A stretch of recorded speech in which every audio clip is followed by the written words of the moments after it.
All right, guys, this is going to be a very good video to just get a little bit of inside cricket, right? To just know what's going on with cricket. There's a cricket explained for baseball fan. I'm very well versed in baseball. I've played many years, so this is going to be a perfect segue. Let's jump in, guys. Let's see what's going on. Cricket explained if you already know baseball. All right, to get this started, I want you to imagine a game much like baseball, except there are only two bases, and they're basically where home plate is and where the pitcher's mound is. To score a run in this game, you simply have to reach the next base.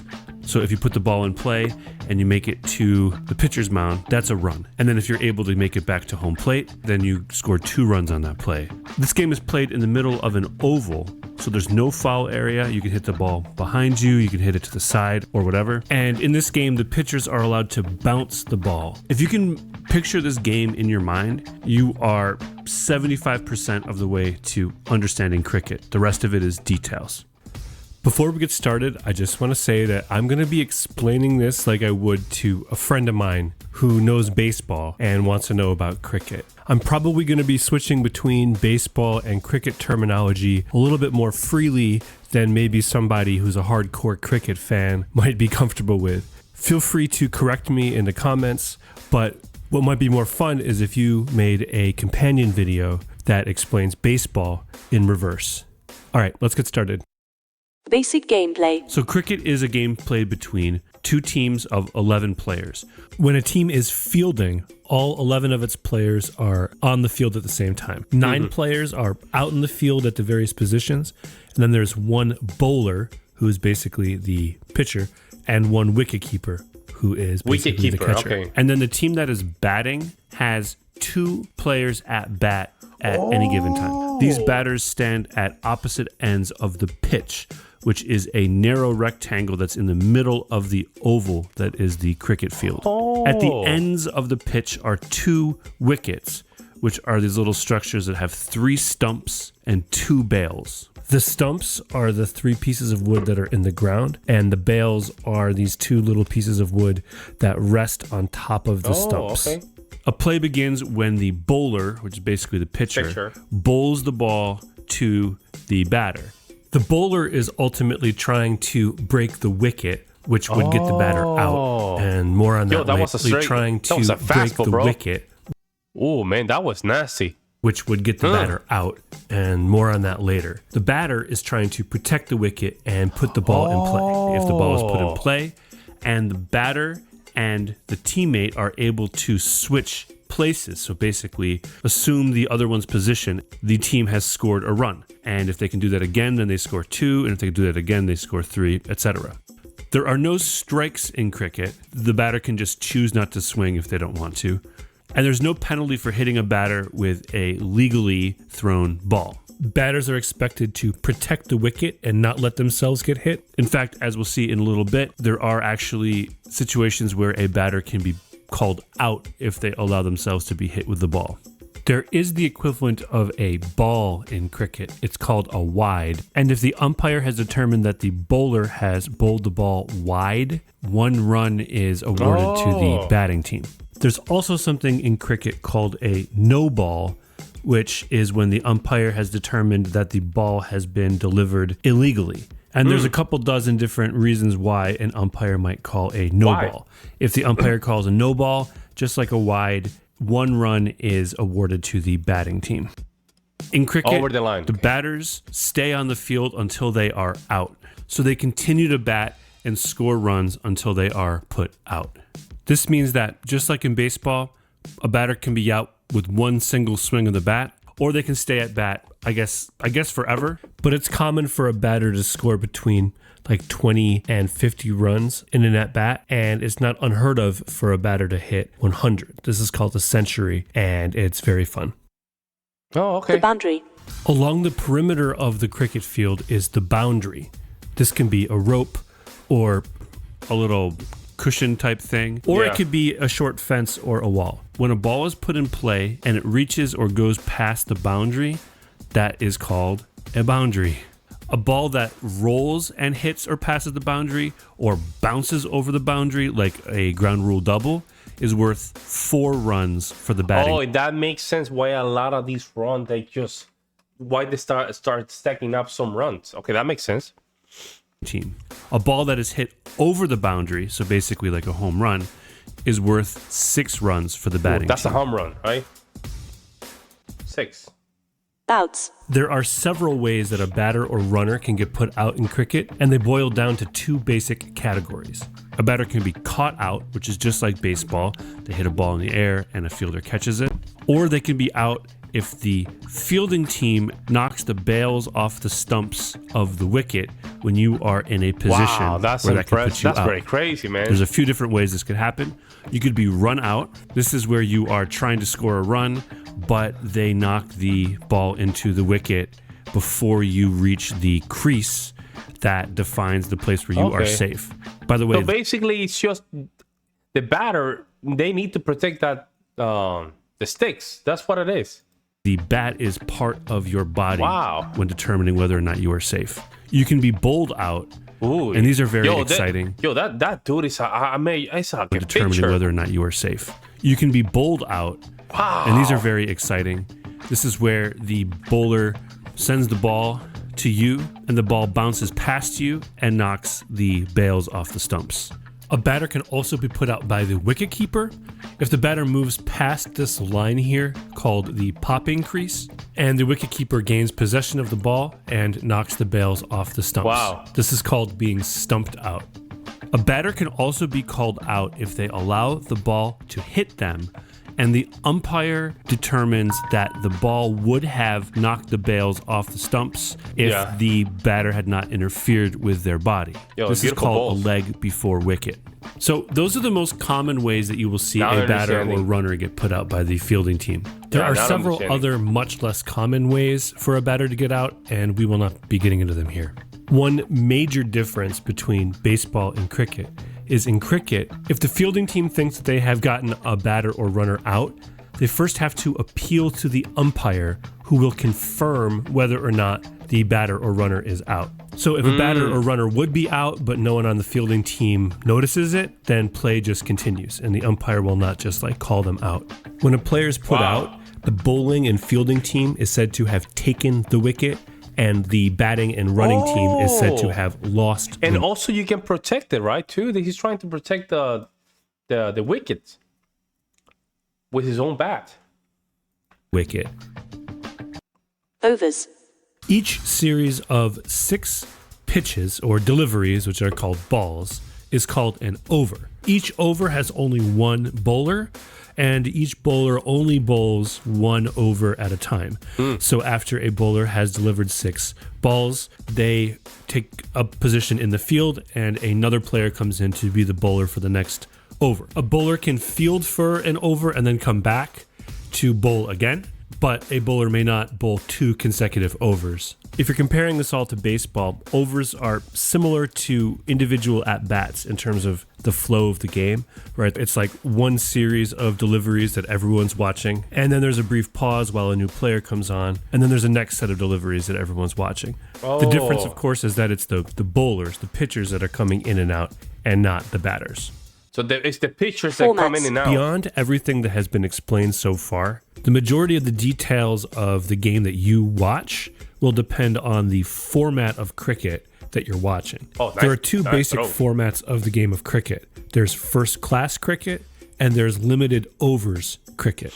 First class cricket is what a lot of people think of when they think of cricket. We're talking about the games that go on for several days. Everyone is wearing white. Maybe the Queen shows up. And first class cricket is most associated with the 5-day-long test matches that international teams play against one another. They're scheduled for 5 days, but they might be completed before that. At the beginning of the first day, there is a coin toss to determine which team goes first. And then the sides alternate going through their entire batting order. This happens twice. So each team goes through its batting order twice for a total of 4 innings. Unless the team that goes second scores more runs than the team that went first, in which case they don't have to actually finish their entire innings. They just win. And people here, it's crazy because people here, they still complain that baseball is too long. Bro, here you have a sport that goes for days, and they love it. See, sometimes sometimes by modifying the sport way too much, you might just destroy the nature of the sport itself, right? Like, this is very good. I like the fact that they kept it 5 days international, like just go 5 days and that's it. You want the more faster way, you go to the other side of baseball, cricket. That was very simplified. The rules governing test matches could be their own 15-minute video. The other format of cricket is limited overs cricket, where each team is limited to a certain number of overs, and each innings comes to an end when the specified number of overs has been reached or when all of the batters are out, whichever comes first. There are several types of limited overs cricket, but there are two that you are most likely to see. The first of these are the one-day internationals, or ODI. These are played between national teams, and each team has 50 overs. And then there's also T20 cricket, which is 2020 cricket, where both teams get only 20 overs. This style of cricket was invented to be more exciting and more fast-paced, and to put the length of an individual match around the same as other common sporting events around the world. An easy way to know whether you're watching a test match or a limited overs match is whether the teams are wearing white or colors. And if you are watching a professional match, you're almost definitely watching a T20 match. Oh. Scorekeeping. All right, pay attention, because this is maybe the most confusing part of all of this, the scorekeeping. So at the bottom of the screen, you'll see it says India, and then it says 118 for 5. This does not mean that the score is 118 runs to 5 runs. No, this means that India has scored 118 runs for 5 wickets, which means that 5 of their batters have been put out. Then it says first innings. So this is the first innings of this match. Then it says England 287. So that's how many runs England scored in their innings. And since this is a test match, both teams will play 2 innings. Then you've got information about the 2 batsmen that are currently up and how many runs they've scored so far. Then at the end, it says Broad 0 for 24. This means that Broad, the bowler, has taken 0 wickets so far and has allowed 24 runs. Okay, and then now the 15 o'clock over there, that's just the time of the day. Now it's coming together. Now it's making more sense. It's 3 p.m. Now, for a limited overs match, there's a little bit more information that you need to know. So here you go. Down at the bottom, it says England. This is another game between England and India. It's a women's game. So it says England 103 for 4. So that means that they've scored 103 runs for 4 wickets. P2, don't worry about what that means yet. Then it says 24.3 of 50. That means that we are 24 overs and 3 deliveries into this innings. Oh my God. And then the 50 means that this innings will have at most 50 overs, right? Because this is a one-day international. Then it says target 222. This means that India went first and scored 222 runs. So that's how many runs England has to score to win. And from there, it's pretty much the same as the test match we just saw. Just be careful, because if you're watching an Australian broadcast, the scores are reversed. And the wickets are first and the runs are second. So on this one, it says Wren, that's the Renegades, that's one of the teams, 5 for 135. So it's 5 wickets for 135 runs. So just be careful, it might be confusing. Some final similarities and differences. All right, that's basically it. I thought that we would end this video with a few more similarities and but what about the outs? Like, I don't differences understand. between baseball and cricket. One major difference is that in cricket, if a ball is in play, the runners are not compelled to move, right? You only run if you think you can make a run.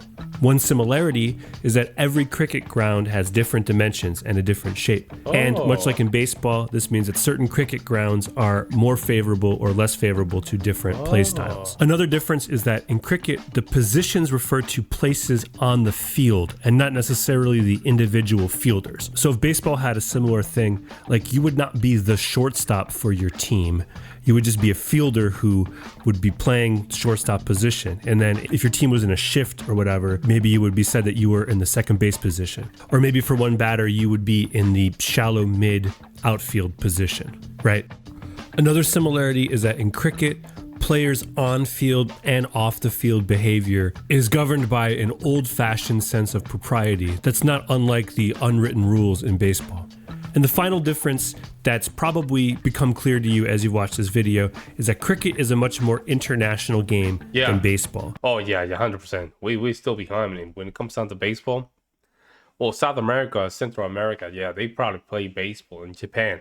There's Europe and a lot of these places, they're still playing it right now, but they're not so developed. I don't know, it might require... baseball is very high skill. It's a very high skill sport. I don't know how to play in this. It probably costs more money too. Like just have a glove, and a lot of stuff. I guess I don't know. I don't know. Right? When it comes down to a high skill baseball, I only am thinking about money. How much money you have to put, bats and stuff like that. But then cricket as well, right? I guess. I don't know, man. I don't know. Let me know in the comment section below. I don't mean to say that it is more popular in more countries than baseball, although this might also be true. What I mean by this is that international competitions, so competitions between national teams, are the norm. Yep. They're not like a special thing that everyone tunes into every 4 years. Professional cricket is a relatively new phenomenon in the world. Really? And while leagues are becoming much more popular these days, it wasn't very long ago that professional cricket was looked upon as diluting the purity of the game. All right, baseball fan, you have just become a cricket master and you are ready to watch any but what cricket about the outs? game that comes across your television. If you are a cricket fan and you notice that I got something wrong, which I probably have, or that I left something out, which I probably did, feel free to let me know in the comments. But what about the outs? I'm very confused, man. How many outs do you need? Let me see. Let's see. Outs. What about the outs? Did I miss that?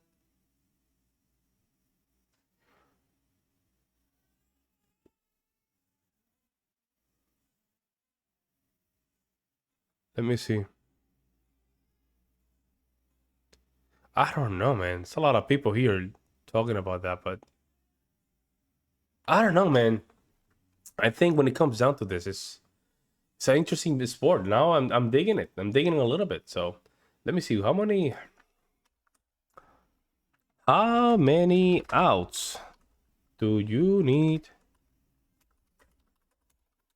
in cricket to retire an inning? Did I really discuss that? It's a 10.